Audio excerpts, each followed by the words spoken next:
하나님 말씀은 창세기 31장입니다. 야곱이 라반의 아들들이 하는 말을 들은즉 야곱이 우리 아버지의 소유를 다 빼앗고 우리 아버지의 소유로 말미암아 이 모든 재물을 모았다 하는지라.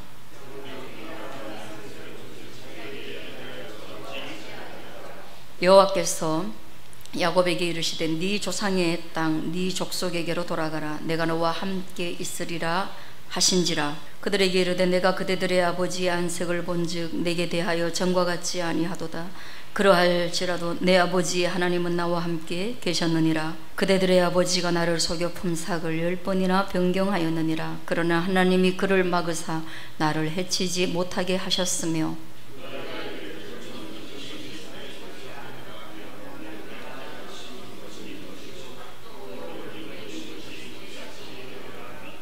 하나님이 이같이 그대들의 아버지의 가축을 빼앗아 내게 주셨느니라.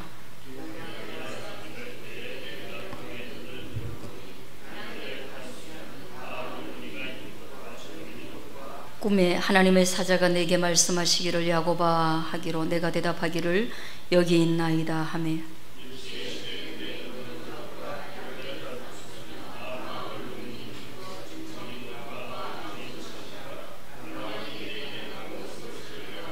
나는 베델의 하나님이라.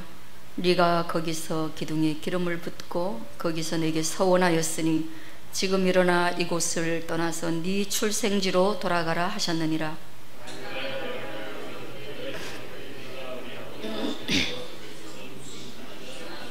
아버지가 우리를 팔고 우리의 돈을 다 먹어버렸으니 아버지가 우리를 외국인처럼 여기는 것이 아닌가.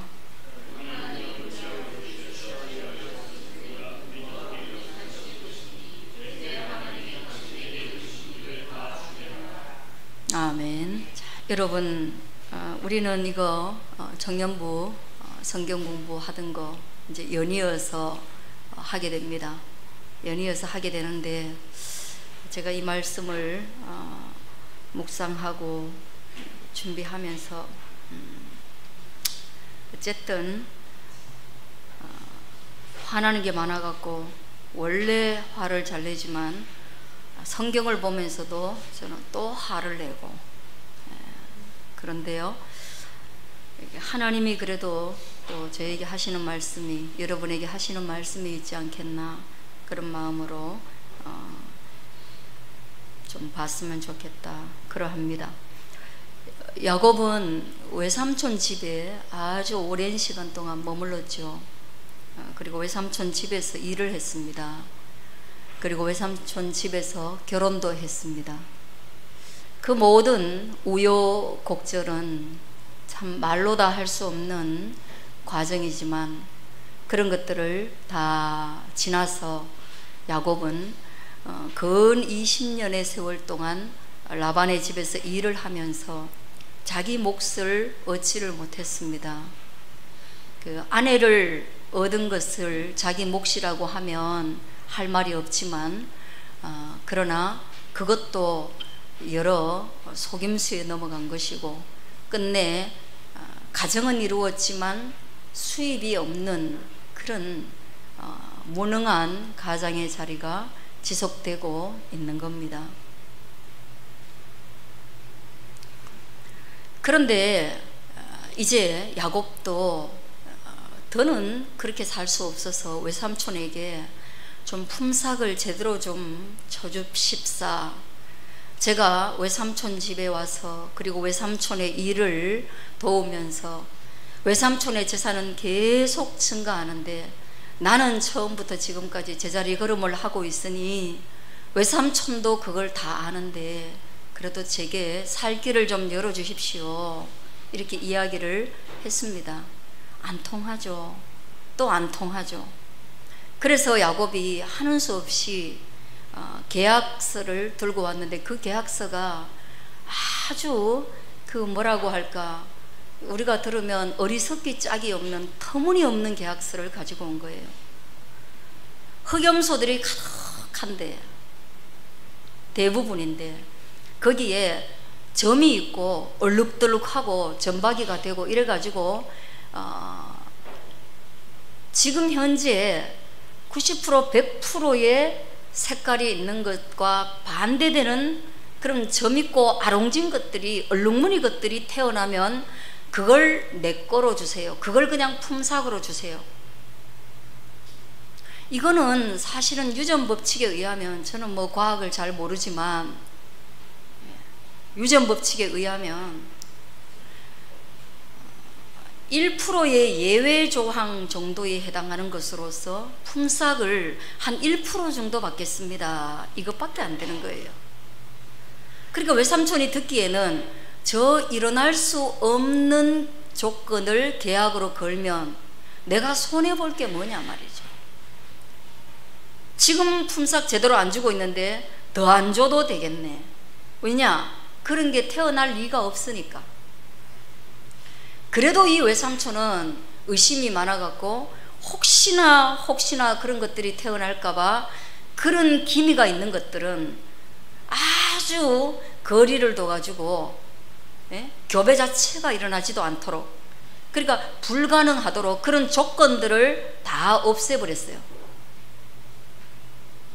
점이라도 좀 비칠라 하는 것들, 혹시라도 걔가 가져갈까봐 한 3일 길 떨어진 곳에 움막을 짓고 거기서 키웠단 말이에요. 그러니까 한 놈도 안 태어나는 것이 정상이도록 조건을 만들어 놨습니다. 누가? 외삼촌 라반이. 그래서 여러분들은 이 본문을 읽으면 모든 외삼촌을 다 욕하게 될 거예요. 이런 외삼촌이 있나? 외삼촌이 이럴 수 있나? 저도 그랬습니다.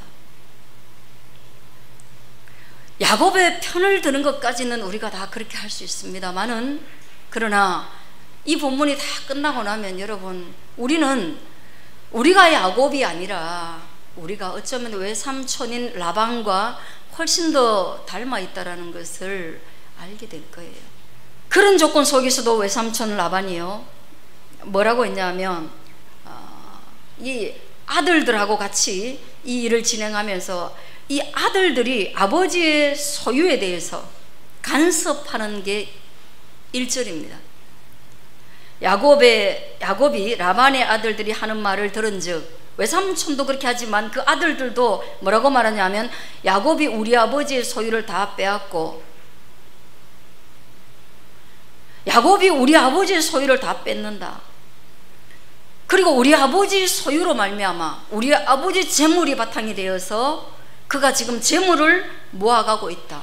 노동의 수고는 둘째치고 노동의 대가는 둘째치고 오히려 모함을 하는 이런 현장을 야곱이 듣게 되는 거예요.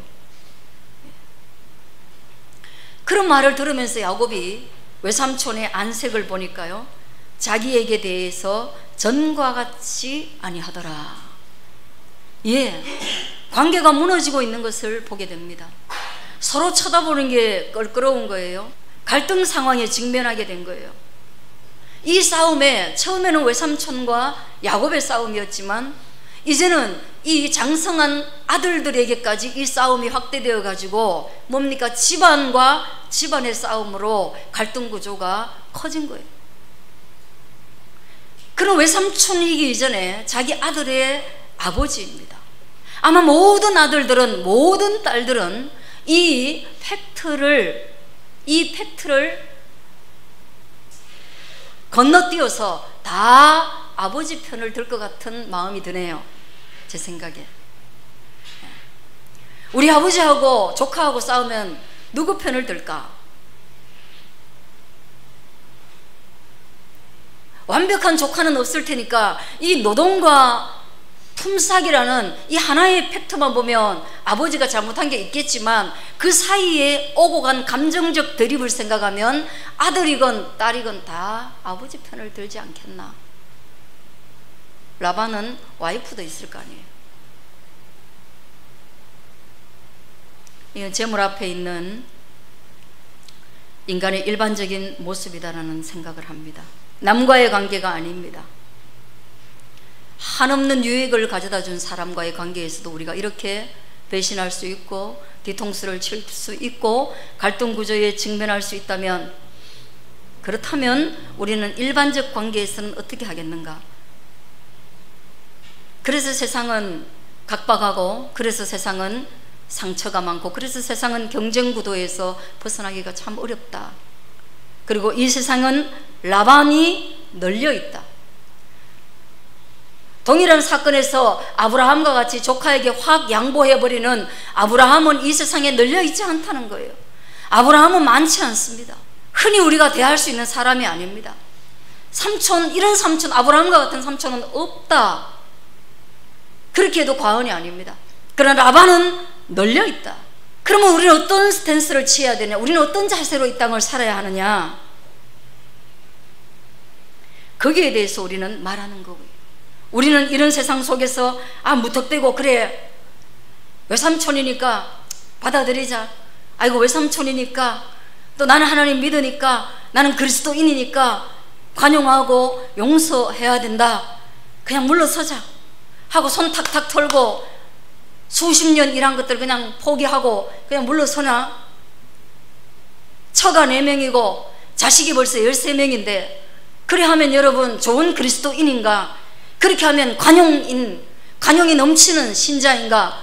용서가 뛰어난 성도인가? 여러분은 어떻게 생각하세요? 그렇게 하면 좋을 수 있습니다. 저는 만일 누군가 그렇게 할 수 있다면 속으로 답답해 죽을 것 같아도 그 사람을 저는 아이고 대단하다 할 겁니다. 그렇게 하고도 이후에 원망하지 않는다면, 그 이후에 하나님께 대해서 원망하지 않고 사람에 대해서 원망하지 않고 여전히 기쁨을 유지할 수 있다면 저는 그 사람을 응원할 것입니다. 그러나 저는 여러분의 마음을 모르고 다만 제 마음을 압니다. 그래서 저는 제 마음을 한번 이야기해 보는 거예요. 저는 여러분 아시다시피 그렇게 못합니다. 관용할 줄 알았어요? 그렇지 않습니다. 저는 이런 상황에 부딪히면 사실상 용서하기도 어렵고 관용하기도 어렵습니다. 제가 이런 무턱대고 하는 용서, 무턱대고 하는 아량, 근거 없이 양보하는 거, 그런 거 되게 싫어합니다. 용서를 해도 근거는 따지고 용서해야 되고, 관용을 베풀어도 앞뒤는 말하고 관용을 베풀어야 되고, 양보를 해도 그렇습니다. 성경은 우리에게 말씀하시기를 내가 대접받고 싶은 대로 남을 대접하라. 이것이 황금률이라는 거예요. 인간이라는 것은 너가 사람들에게 이런 대접받고 싶으면 너도 그런 대접을 해라. 그게 성경의 말씀인데요. 유교에서 말하는 용서라는 단어는 그런 거더라고요.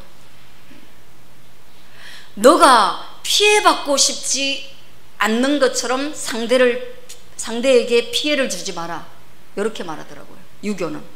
그게 기독교는 너가 잘 대접받고 싶은 것처럼 잘 대접하라는 것이고, 유교는 너가 피해를 받고 싶지 않은 것처럼 남을 피해 주지 말라는 거예요. 그게 용서더라고요.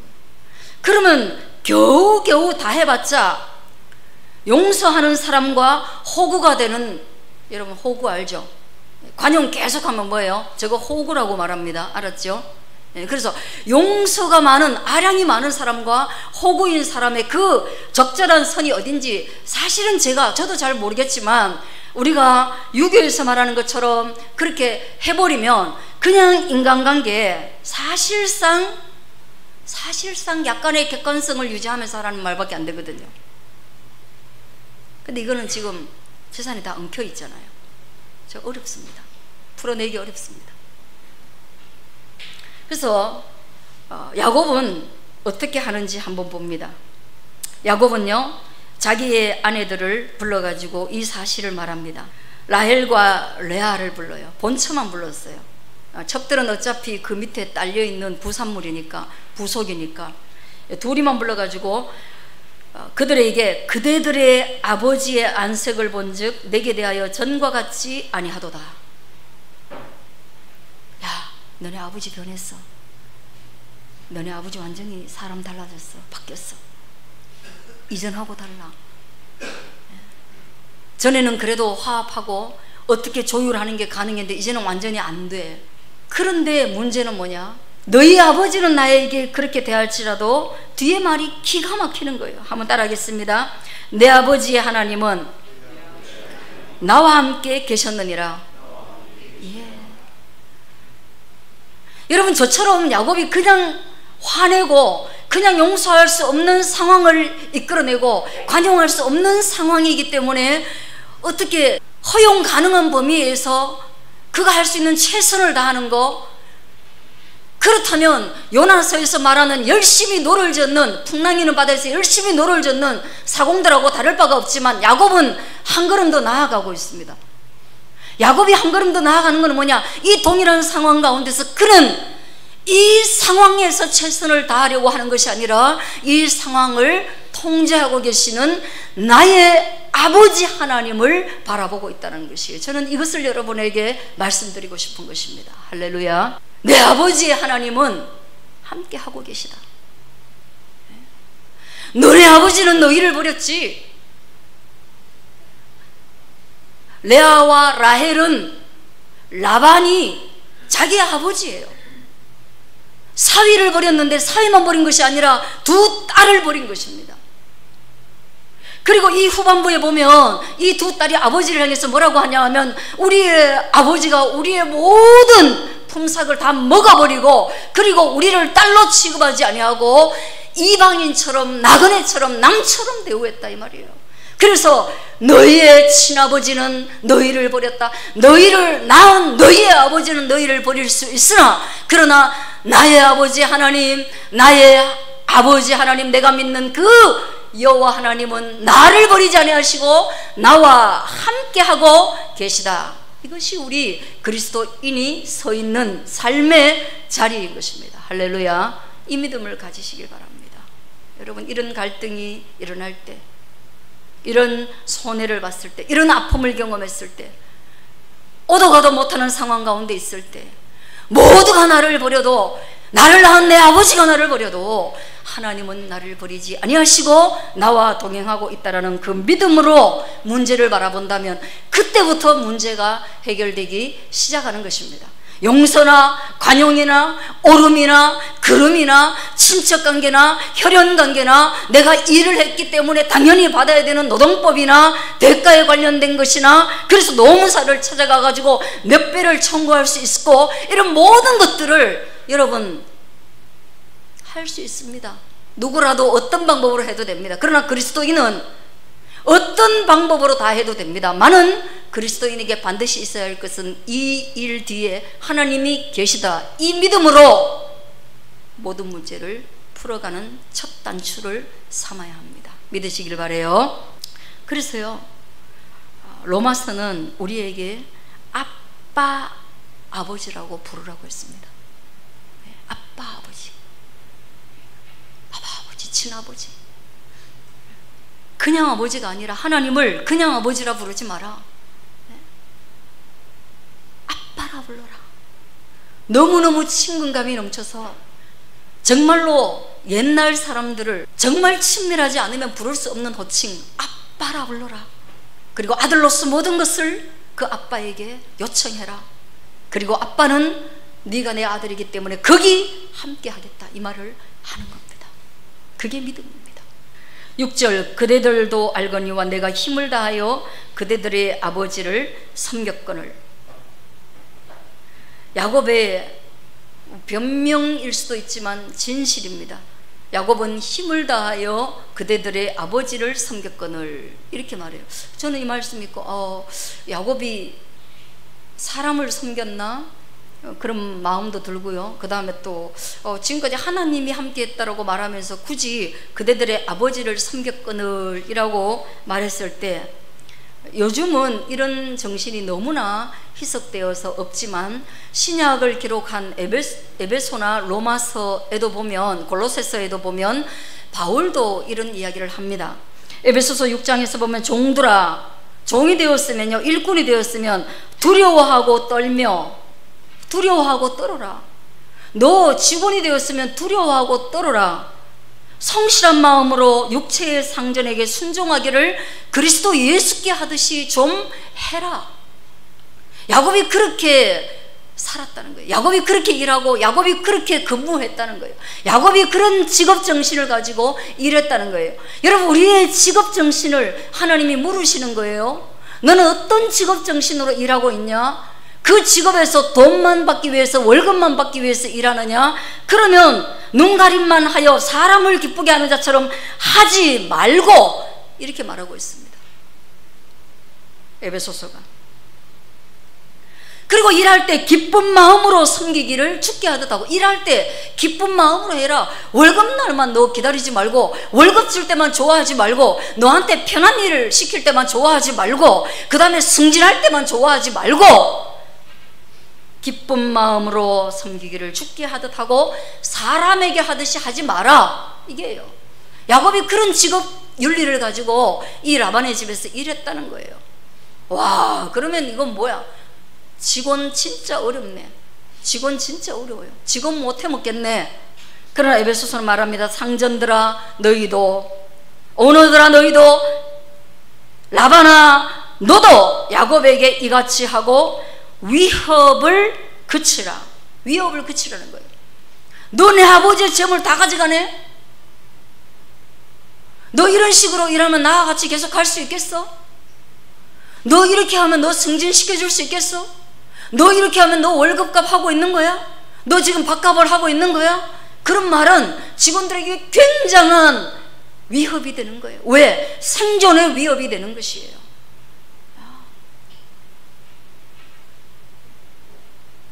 근데 그런 말을 그치라. 왜냐? 우리 육체의 상전이 되시는 하나님께서 우리를 보고 계시다. 이런 마음으로 야곱이 일을 한 겁니다. 여러분, 인생이 어쩌면 깊어질수록 이렇게 우리가 최선을 다해 삶을 살지만, 정말 하나님을 믿는 믿음으로 다 살지만, 그러나 오늘 여기서와 같이 아버지조차도 떠나고, 그리고 내가 그렇게 죽기를 다해서 섬겼던 상전도 나를 배신하고 아주 외롭고 고독한 홀로선 인생에 직면할 때가 있다는 거예요. 그래서 성경은 인생의 새 친구, 성경에서 쭉 나오는 거 보면 인생의 새 친구가 있는데, 그 친구들이 우리와 끝까지 동행하지 못하라는 것을 알려줍니다. 부모라는 친구는요, 여러분 아까도 말씀드렸듯이 내가 20이 넘고 독립할 수 있는 힘만 생기면 부모를 친구로 이제 더 이상 대하지 않습니다. 가장 빨리 잃어버리는 것이 부모라는 친구입니다. 부부는 또 어떻습니까? 부부는 정말로 하나이고 연합체이고 분리될 수 없는 존재였다가도 분리되고 나면 세상에 그럴 수 없는 게 부부관계이고 남인 것입니다. 남인 거예요. 그럼에도 불구하고 아주 긴 세월 우리와 동행하는 친구일 수 있겠죠. 자식이라는 친구는 또 어떻습니까? 젊어서 자식에 목매고 살고, 늙어서도 이 자식을 위해서 뭐라도 해주고 싶어가지고 벌철주야 온 마음을 들여가지고 자녀의 성공을 빌어주고 있지만, 그러나 더 늙고 병들고 나면 이 자녀들이 누구 곁에 남아있는가 말이에요. 그들의 아내와 그들의 자녀 곁에 남아있어야 되지, 언제 그들이 우리 곁에 계속 남아있을 수 있겠습니까? 우리의 손을 놓을 수밖에 없는 겁니다. 왜? 손을 안 놓으면 참 짐이 무거워서 못 사니까 부모가 돼가지고 야야 네 자식 돌봐라, 내 손 놔도 된다 이렇게 말하지, 야야 내 손은 꼭 붙들고 네 자식은 팽개쳐라, 네 마누라가 뭐 중요하냐, 나를 잘 섬겨라, 이렇게 어떻게 합니까? 부모가 돼가지고 야야 내한테 일하지 말고 네 처한테 잘해라, 집이 편해야 된다, 야야 내한테 하는 거 이거 반으로 줄이고 네 자식한테 해라, 이 부모가 하는 거잖아요. 그거 안 하고 야 내한테 다 줘 하는 부모가 있다면 전 존경합니다. 저도 그렇게 살고 싶어요. 그런 철없는 부모로 평생을 살 수 있다는 것도 하나님의 은총입니다. 근데 그 손 놔야 되는 거예요. 손 잡고 갈 수 없어요. 그러나 무덤 너머까지 우리와 함께 동행하시고 함께 가는 친구가 누구냐? 그거는 하나님인 거예요. 하나님.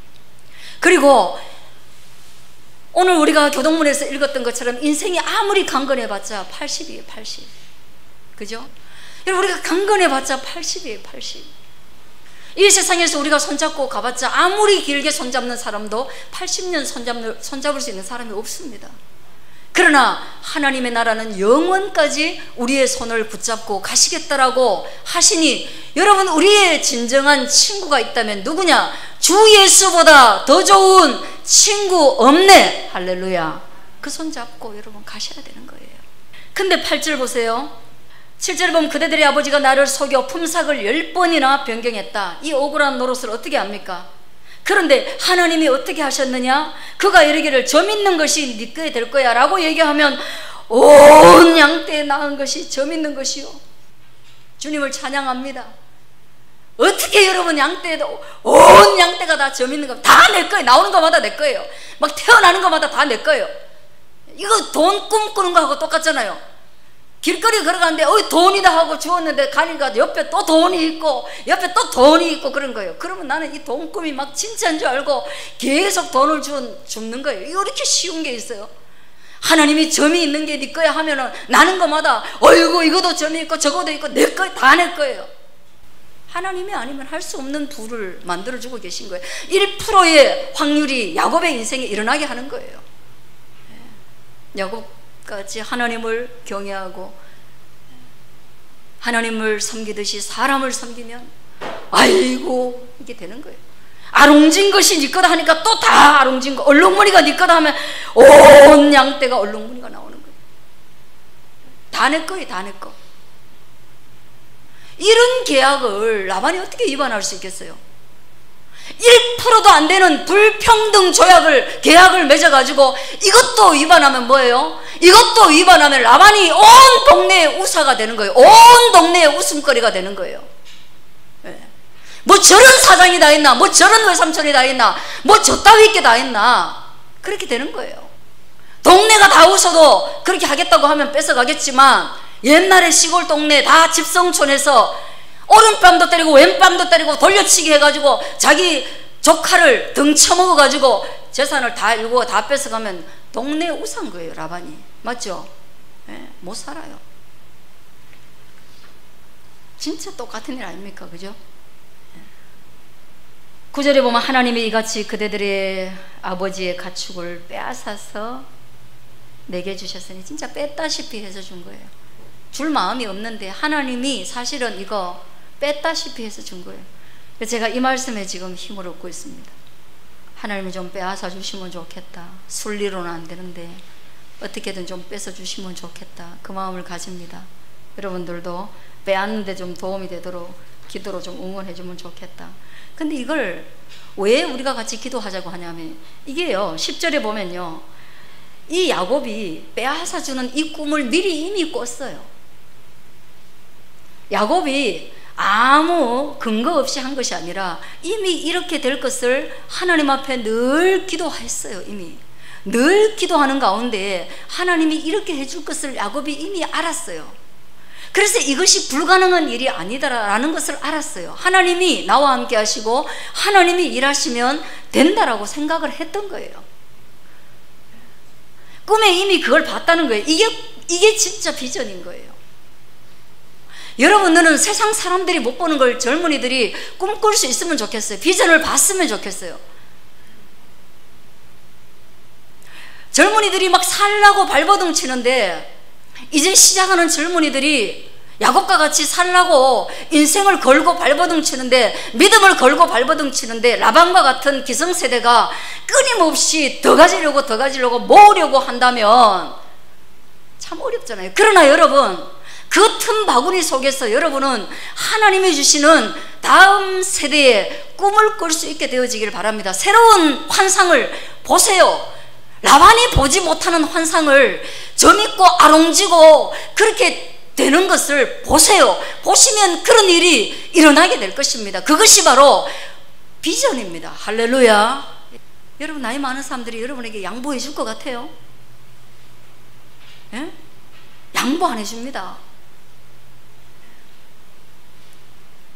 요즘 여러분 나이 많은 사람들도 인생에 새 친구 없습니다. 돈밖에 친구 없습니다. 여러분에게 자리를 내줄 것 같아요? 안 내줍니다. 그러면 여러분 어떻게 해야 됩니까? 어른들이 보지 못하는 세계를 봐야 되고, 그리스도 예수 안에서 새로운 꿈을 꿔야 되고, 비전을 가져야 됩니다. 무엇 때문에? 오늘 야곱과 같이 한번 따라하겠습니다. 베델의 하나님 때문에. 베델의 하나님 앞에서 서원했거든요. 야곱이 베델의 하나님을 섬기겠다고 했거든요. 베델의 하나님께 돌베개를 베고 잠을 자면서 하나님 나와 동행하여 주시면, 나에게 꿈을 주시면, 나에게 그 꿈을 실현할 수 있는 현장을 주시면 제가 베델의 하나님, 나와 함께 하시는 하나님께 서원하여 나의 가진 것들의 10분의 1을 아브라함과 같이 주님께 드리고, 내가 뭐예요? 그리스도 예수를 위해서 살겠다. 10분의 1이 중요한 게 아니에요. 내가 그리스도 예수를 위하여, 하나님을 위하여, 하나님 아버지를 위하여 내가 사는 존재가 되겠다. 더 이상 나는 라반과 같이 살지 않겠다. 더 이상 나는 세상과 같이 살지 않겠다. 라반과 그 아들들은 세상이라면 우리는 하나님 만난 사람으로서 이 땅을 살아가겠다, 이 말을 하는 것입니다. 그래서 오늘 여러분들이 꿈에 기름을 부을 수 있게 되어지기를 주의 이름으로 간절히 축복합니다. 주의 이름으로 축원합니다. 기도하겠습니다.